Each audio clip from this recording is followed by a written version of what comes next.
Sweet Audrina, Part 1, The Nightmare in Daylight. That night, when finally I fell into sleep, I tossed and frittered and dreamed awful things, but I didn't dare whimper or scream for fear Papa would come flying into my room to question me. From now on, no matter what went wrong in my life, I'd handle it all by myself. How could I forgive him even one slap on my mother's face?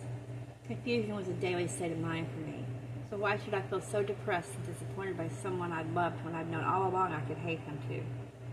Baffled by my own contrariness, I somehow managed to slip into a light dream tortured by horrible visions of bony people ambling over a frail bridge into nowhere. I willed myself to wake up and found tears had wet my pillow. I suspected the day would give me little pleasure, and the tears I'd cried without knowing would be tears for a very good reason.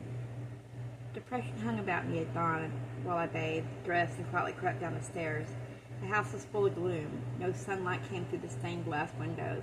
I didn't have to step over the colors, but I wished the colors back to make the day seem brighter and more ordinary. One glance out of the kitchen window showed me a murky, dark sky that threatened rain. Morning mist hung heavy over the river Lyle. Distant foghorns sounded sad and mournful, and far away ships putting out to sea sent back melancholy goodbyes. The seagulls that always hung over the place where Mama fed the ducks and geese could be heard but not seen. Ghostly and muffled, their shrill plaintive cries came to me and tickled goosebumps on my arms. On a day like this, only awful things could happen. Send out the sun, God. Send out the light. It's my 9th birthday, God, and on this day the first and best Audrina died in the woods. I wanted the fog to lift, to tell me this birthday of mine was not foreboding terrible things ahead just because it was so dreary. I stood near the back stairs waiting to hear my mother's footfalls, or the sweet way she'd hummed to herself as she dressed and moved about upstairs, her pretty satin mules clickety-clacking where the floors weren't covered by rugs. "Hurry up and come down, Mama. I need to see you." She'd take away my fears. I left the kitchen, which seemed so bleak without Mama moving around in there, and went into the formal dining room. All its 20 chairs were lined up along a rectangular table. That table made a wonderful dancing floor when no one was around, and often I took off my shoes to just slide up there. But today the room was dreary and hardly a place for dancing. No one had pulled up the heavy green draperies to let in some light, although Mama always did that as soon as she reached the first floor.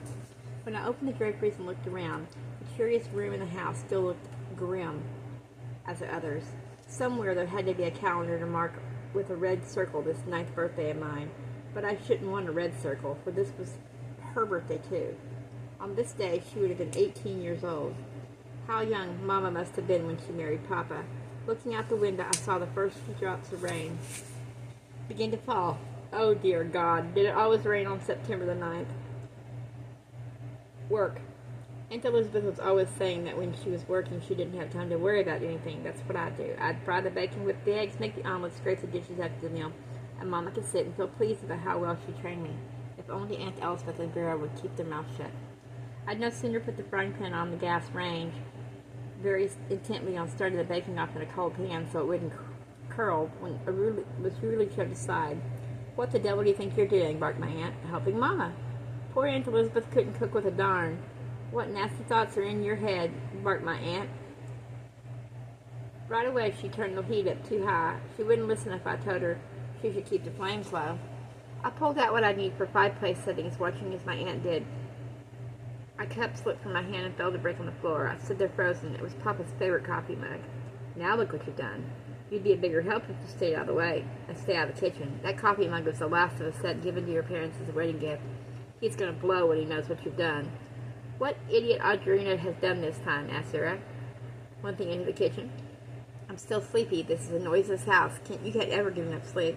Setting the table was the one thing I thought I could do correctly, and now my aunt was shouting something about using too many plates. 3 plates setting, girls. That'll be enough." "Why only 3? Your mother's contractions began just before dawn. It seems all her children have to come just when I've finally fallen asleep." "Do contractions mean Mama's baby's on the way?" "Of course. But isn't the baby coming early?" "That's why the way it is sometimes. There's no way of predicting exactly when a baby will come."